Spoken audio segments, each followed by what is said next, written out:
The economic crisis, which set fire to so much of Europe in 1846-1848, was an old style agrarian dominated depression.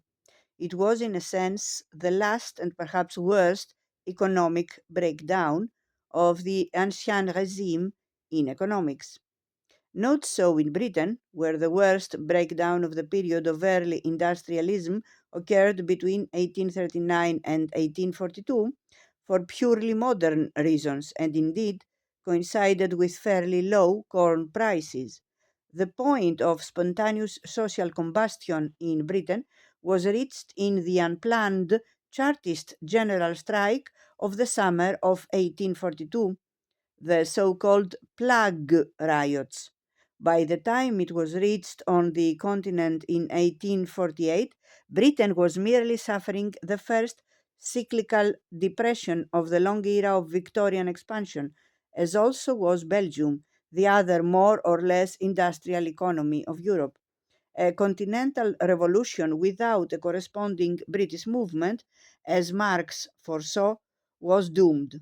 What he did not foresee was that the unevenness of British and continental development made it inevitable that the continent should rise alone.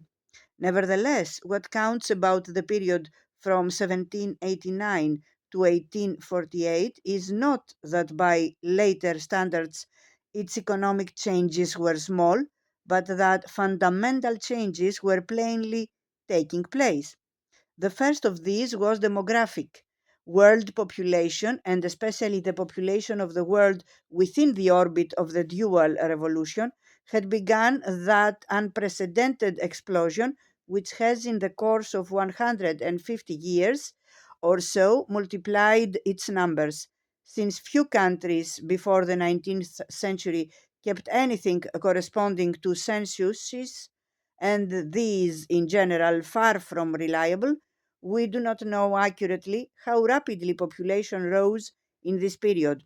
It was certainly unparalleled and greatest, except perhaps in underpopulated countries filling empty and hitherto underutilized spaces, such as Russia, in the economically most advanced areas.